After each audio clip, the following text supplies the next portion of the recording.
Magandang araw mga ate mga kuya, papunta ako ngayon sa Abu Dhabi kasi interview ko na bukas para sa K1 visa application. So since maaga yung appointment ko for my interview, I decided na magstay na lang sa Abu Dhabi ng night before ng interview para hindi naman ako maghumuhog bukas at saka iwas traffic na. So habang nagbibiyahe ako papunta doon, i-share ko sa inyo yung timeline ng K1 visa application namin. Nag-send kami ng application namin November 2 of 2022 at na-receive yon ng USCIS November 4. Pero na-receive namin yung sinasabi nilang NOAA 1 or Notice of Action 1 November 8 na. Hindi kami naka-receive ng update from USCIS hanggang October 6, 2023.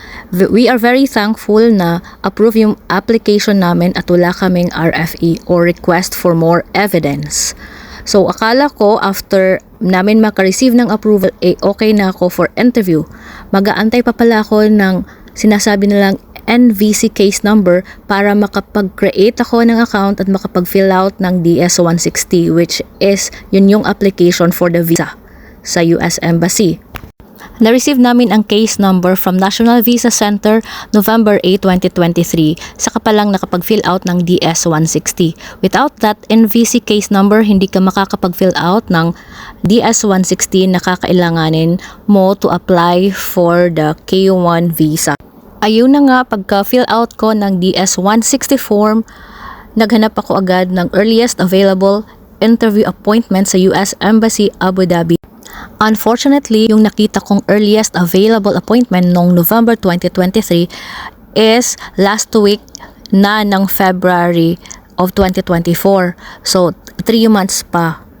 Medyo matagal-tagal na panahon ang inantay namin pamula nung nag-apply kami ng application hanggang makapag-set kami ng appointment for interview. Mga 1 year and 3 months din. Pero okay lang yun, worth it naman ang lahat. Medyo naging matagal ang processing ng mga visa application from the pandemic hanggang 2022. Mapa USCIS stage or NVC stage. Pero yung mga applicants noong 2023, medyo mabilis-bilis na ang processing ng application nila. Kung isasum up natin ang timeline ng K1 visa application namin, pamula nung nag-apply kami nung November 2022 hanggang maka-receive kami approval, hanggang maka-receive kami ng NVC case number, up to makapag-set kami ng appointment for embassy interview is 15 months. Yung iba, medyo natagalan.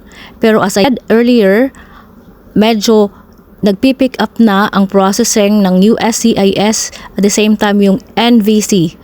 Kaya sa mga uumpisa pa lang mag-apply or mag-a-apply pa lang, don't be discouraged. Medyo mabilis na ang processing ng mga visa application. Pag nasettle na ako dito sa hotel, i-share ko sa inyo yung mga documents na prepare ko para sa interview ko bukas. And in a separate video also, i-share ko sa inyo yung mga actual documents na hihingiin sa akin ng consul, pati na rin yung mga interview questions nila para magkaroon naman kayo ng idea. So hanggang dito na lang, panoorin nyo na lang yung next video ko.